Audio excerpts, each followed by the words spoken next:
on the day of Columbine, the day, the 20th of April, 1999, Correct. how was it like to beginning? To begin with, how was the day? It was so weird because I was a principal. I didn't like to be out of the building because I love to be with my students. But on that day, we had some of our students that were being selected. They were being awarded uh, for doing work in the community. So they asked me to be there to help present. And so I was off campus that day.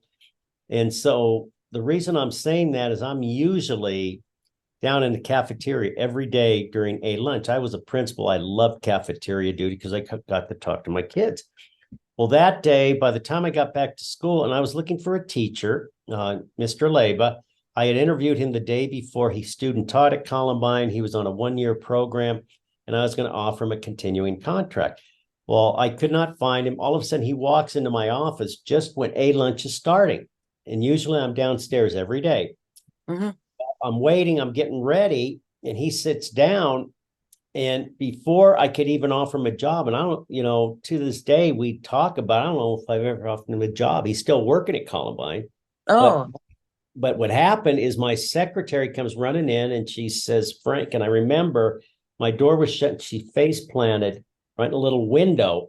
And then she opened, I knew something was wrong. And she said, Frank, there's been a reported gunfire. And this is not registering. I mean, in my 20 years at Columbine, I can count on two hands the number of fistfights. It was a fantastic school, great community. It was unreal. And so the first thing I think, we're about a month away from graduation.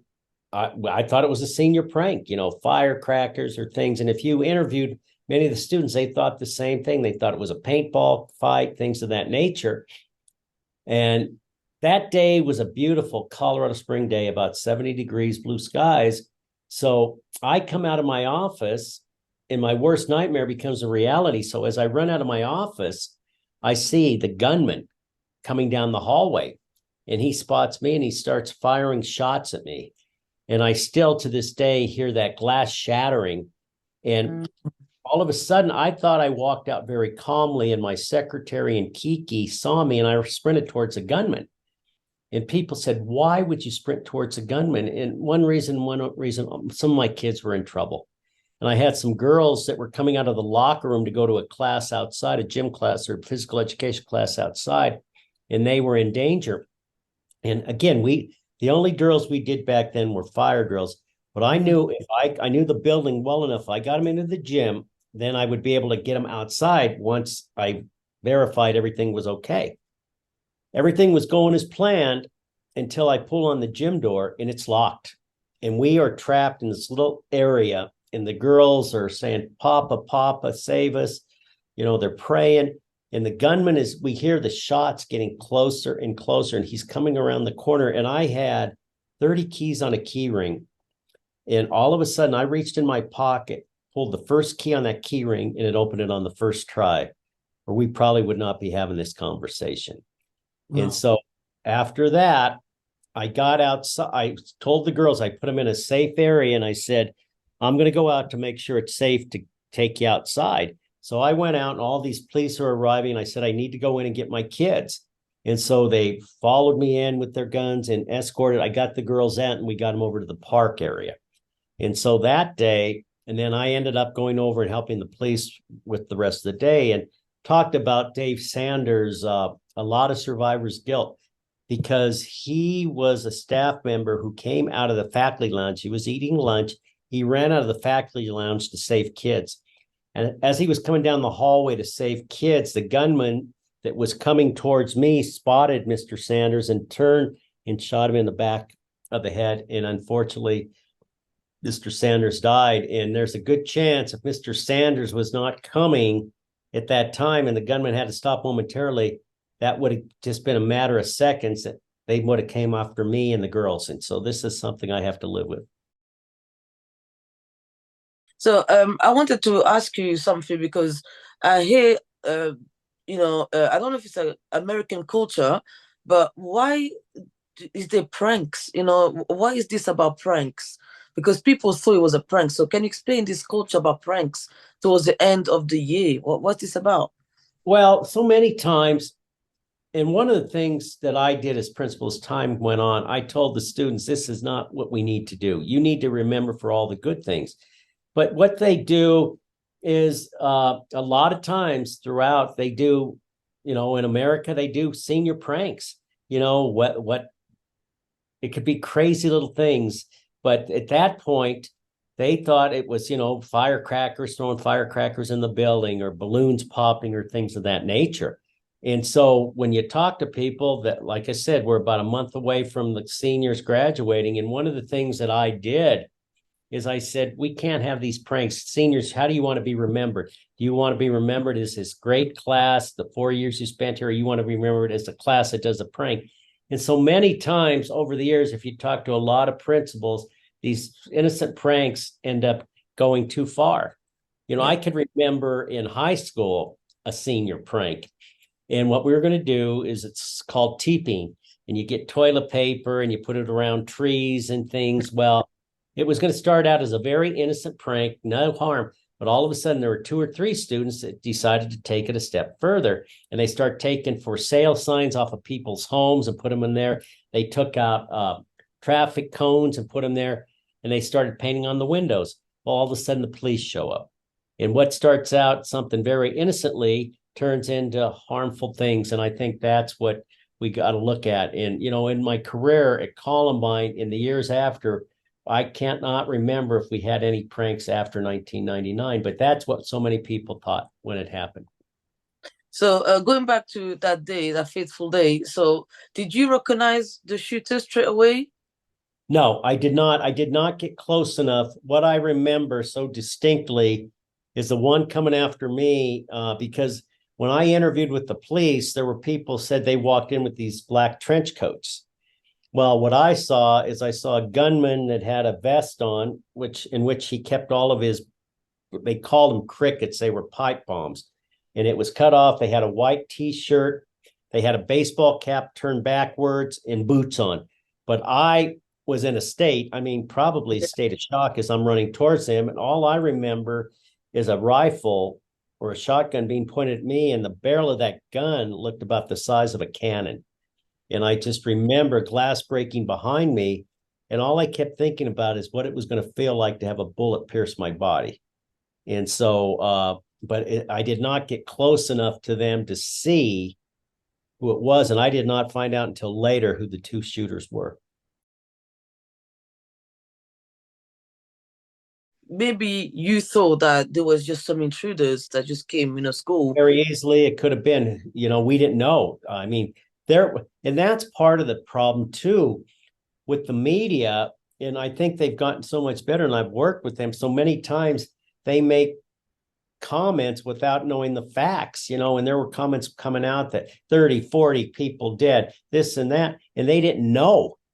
And I think the media has gotten better that's just saying at this time, we have not received confirmation. Once we do, we will let that know. But the narrative out there hit immediately, and people believe that. And I can remember being with the police, and many of the police officers were friends of mine who I had grown up with in North Denver. And they were saying, Frank, it's not good. But there were times there could be 15, 20, 30 people. And that's got to be tough for the families because their kids were not home. Yes, that was really, as a parent myself today, not knowing what's going on, if my son or daughter was alive or dead, that must have been really awful. The thing is, when did you start? Because I think before the end of the shooting, there were rumors going around that there were actually students from the school. So when did you start finding out? When I got outside, because they started bringing some kids out, and they some people of interest, and they had me identify a couple of them that was actually friends with, but no one, I don't think anyone knew distinctly who it was originally, because then they went into the library and took their own lives. And it was later that I'm sure when the police did go in to the building and I started identifying the casualties, that it actually came out that they were identified. That's awful. Also what I spoke to Mr. Mauser, Tom Mauser, it's about the library. So, from, I don't know Columbine, but the library, I think, is upstairs in the building. Upstairs, correct. So downstairs, it was pretty much cleared afterwards, because I think Dylan and Eric tried to look for victims, but thanks for Dave's bravery, I think he really saved a lot of people because he He did. somehow he knew what's happening. It's like, oh, you guys need to get out. There was no time, there was no thinking. I saw in the cafeteria footage, people were leaving by hundreds. So Right. somehow no one. Well, what ended up happening is their intent, the two killers' intent was never to come into the building. And they put two propane tanks. They had their duffel bags, like many of the kids carried athletic equipment in. They put them there, and the bombs were set to go off a little after 11:20. And then once the bombs went off, then as kids started running out, they were going to be outside shooting them. When the bombs did not go off, that's when they came into the school, and they Mhm. went down the halls and they went to the library. So when the fire alarms were pulled, kids started running out of the building. But what ended up happening is there were some kids. They went into the library. They were trapped. Kids could not get out of there. And then there were some other kids and staff members that were trapped in another part of the building because they were being told to stay there because the gunmen were roaming the hallways and they didn't want to run into gunfires. And so the ones that could get out just ran out just so quickly.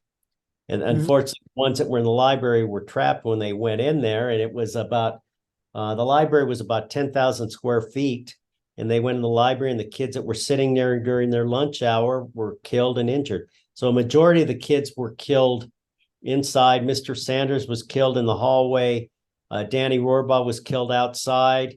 Uh, Rachel Scott was killed outside, but the rest, I think the other 11 or 10 were killed. Mr. Sanders, Dave Rohrbaugh, Danny Rohrbaugh, and Rachel Scott were all outside when it happened, or not in the library, and the others in the library were there, and they were studying for tests and doing things like that. And Danny was in there, and Kelly Fleming. It was tough for Danny because it was so difficult. And I had these special relationships with the kids, but I can remember too, Kelly Fleming and Danny Mauser used to go down to church where I used to usher every Sunday, and they would go to mass, and I would see, Danny in there along with Kelly's parents in there, Don and Dee Fleming. And I used to see Tom and Linda Mauser, and their kids would come up to me as they'd walk through, and I have those memories. And it was so difficult because when they had the memorial service for the two,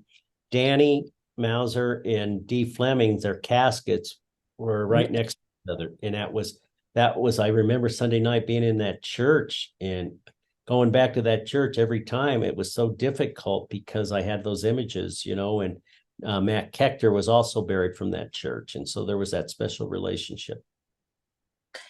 The thing is, for what I spoke to Tom Mauser, Mr. Mauser, it must have been tough as a parent because apparently he heard not a fraction of it like we the rest of the world, but he heard the whole phone conversation. I don't know, was it Patty? I forgot the surname. Sorry, the person that called that was on the phone with 911. I forgot her name. She Oh, was a Patty Nielsen.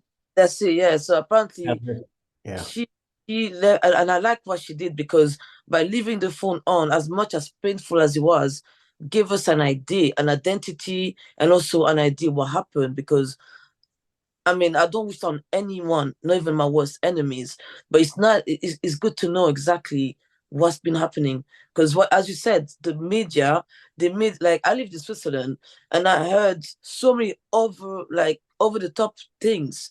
So as a Right. that he heard everything himself. I mean, it's not closure, but at least you know exactly what's happened. But how do you feel about the media? I mean, what they did, I feel like they didn't really improve the situation because you guys were grieving, and I'm sorry to say that, but they were making money out of a tragedy. Well, and it was tough. And I remember we had to have security at all these memorial services because the media wanted to come. The media and they've learned. And I mean, and hopefully they need to understand. And I can remember when Sandy Hook happened, and it was coming up on 2012. So 11 years ago, December, I think 12th. And Mm-hmm. one of the disheartening things for me is they're interviewing these little first graders, asking these little kids that just went through this massive tragedy, massive shooting, and they're interviewing them, and it's got to get better, and one of the most difficult things I had to do is protect my kids from the media. And the media was smart enough that they realized that coming around the school when we finished up over at Chatfield, memorial services, we were going to keep the media away, but they were smart enough that they would know where the kids would hang out, whether it be at a Starbucks coffee shop or a restaurant. And that's where they would go find kids to get their stories. And it was sad, but I developed pretty good relationships with the local media, because a lot of times with national media, they come out, they do their jobs, and then they leave. It's not their community. But for the local media, they had to live here. They experienced. I talk to media people now that I worked with 25 years, almost 25 years ago. They are still affected by it and what they remember so distinctly. And so that was tough. And, as a parent, I am so blessed that my mom and dad are still alive. They just celebrated their 70th wedding anniversary, and my dad's 93 and my mom's 89. And I'm their kid. I'm 69 years old. And if they had to bury, that's not how life works. And, just for what the Mausers had to go through, and, Danny's sister, Christy, and it's tough. And, one of the things that helped me so much, because I was struggling and I wasn't sure if I was going to be able to go back and be principal. But one of the things that we did is when I met with my counselor, and I'm a strong proponent of counseling, I wouldn't be doing what I did and continue to do. But my counselor said, Frank, every time you walk in this building, you envision that gunman coming towards you, you walk over those bodies of your students. He said, you're finished. And all of a sudden he sits down, he said, start telling me something about your kids. And so, he said, tell me about Danny Mauser. And I said, I remember he was in speech and debate. He was great. I remember seeing him at church. Tell me about Isaiah Schultz. He would high five me every day. Tell me about Lauren Townsend. I remember her from the very time little. Her mom and I coached. Her mom was a volleyball coach, and we used to work together. So now I started remembering them living, and that helped me get through it. Not that I didn't have tough times, but, going to 13 memorial services with my kids, it made it very difficult. And, and every April 20th, I call the families, and some pick up, others do not. But, one of the things that I do is this last few years, they talk about what they thought their kids would be doing now, because they'd be 41, 42, 43 years old. And every family that I learned of the 13 deal with loss differently. I know Mr. Mauser is a strong proponent of anti-gun, and he marched on Washington, D.C. And he wears Danny's shoes and the whole thing, and that's him. And he's done remarkable work. Dawn Anna has done things. All these families do different things, and that helps them heal, and everybody heals differently.